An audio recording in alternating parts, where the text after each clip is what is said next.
Good morning, folks. This is the Danielcode report for the 4th of October, and we're now on to part 3 of our discussion. And we're going to start looking now at some charts of what the market's been doing during the week and some clues for what is to come. Back in the relative sanity of markets, gold and silver continue to reward traders while keeping investors on the hook without a clear determination.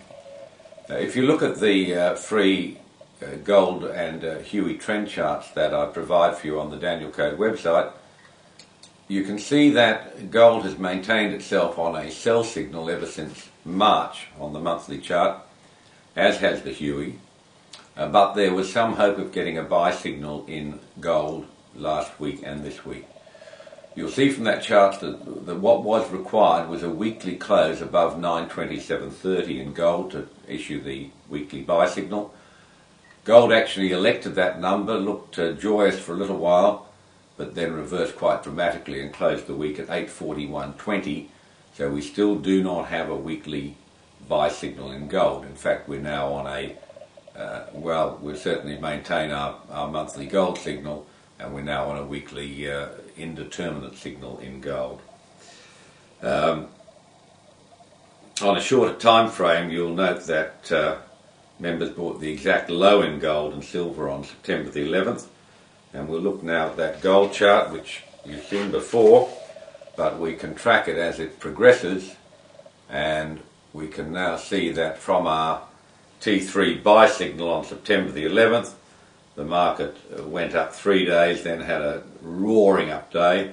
That day was September the 17th. That's the biggest one-day gold move in 26 years for those of you who are interested in the minutiae.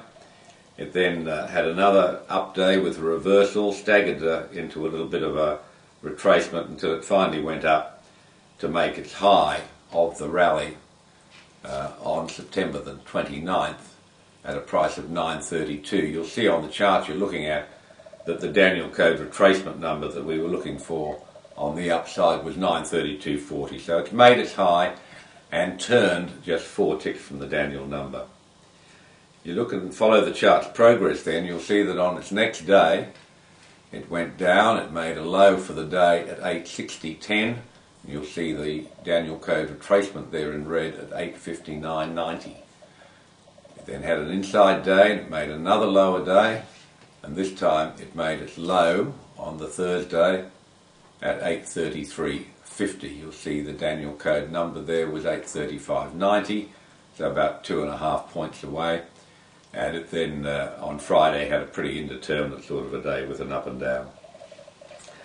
If you then move to the silver chart, you'll see that again we have the old TO3 buy signals which you saw before for September the 11th, and that low on that day was 1031 against the Danielcode number of 1033.50.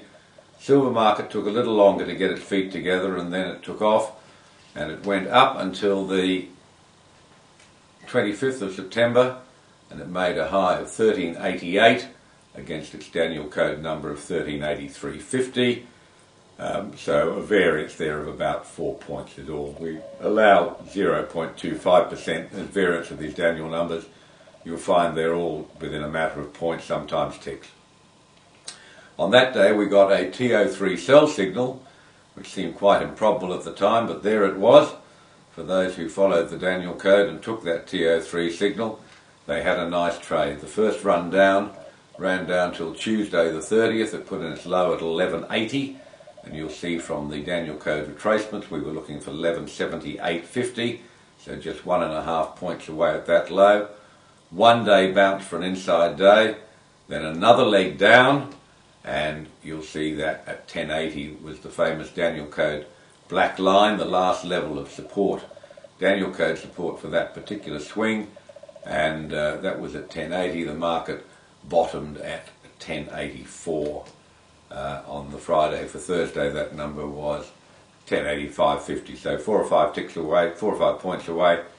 And where did it bounce? Straight up to the old Danielcode number at 1178.50. As Gann said, what was once support is now resistance. We move on from that chart to look at our bonds chart. The bonds chart gave us a TO3 buy signal. As shown on the chart, it turned into just a one-day trade. On the buy signal came on September the 26th, was posted for members, of course, of the Danielcode website, and the next day it took off.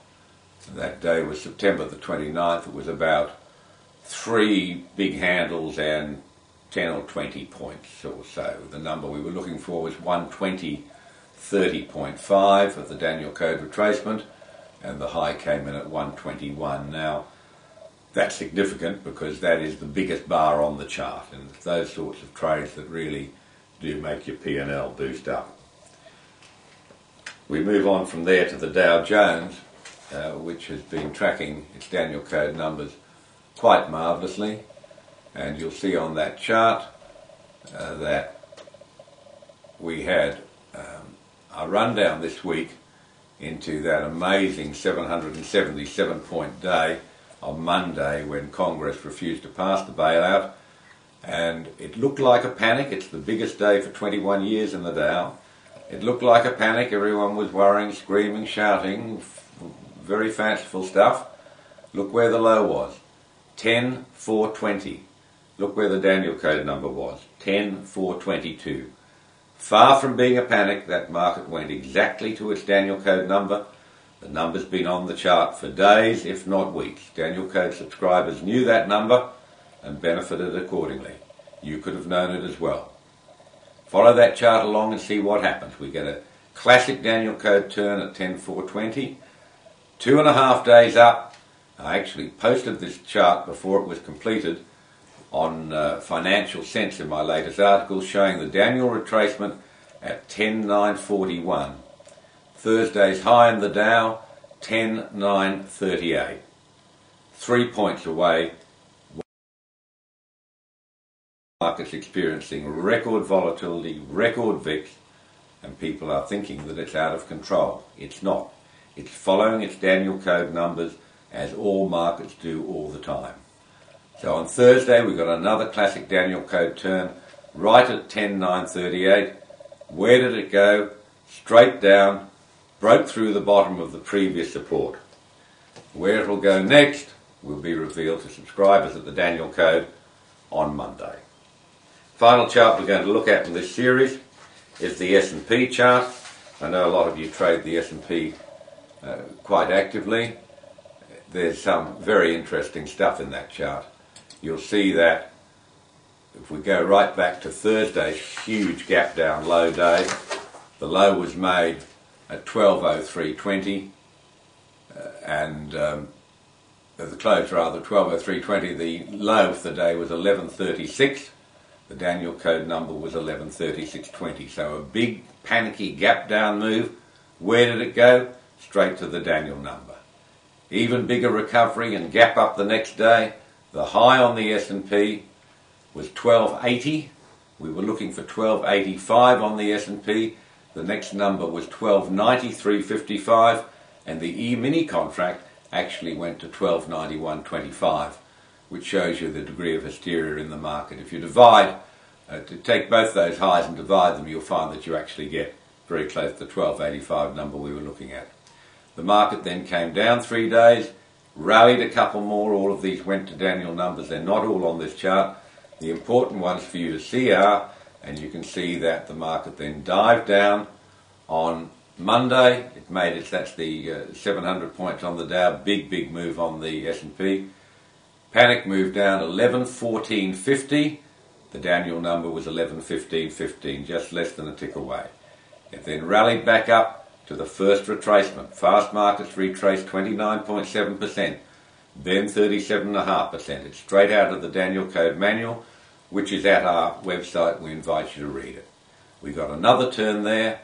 Next day down to 11.15.5. We were looking for just that number, and another bounce up yesterday, and then all of those support levels have failed. Interesting times ahead. The market obviously went phooey to Paulson's bailout plan. It liked the idea, buy the idea, sell the deal. The market is not impressed. I invite you to go to the Danielcode website to see more of the interesting numbers and some of our other articles, DC trading manual and some of our trading reports.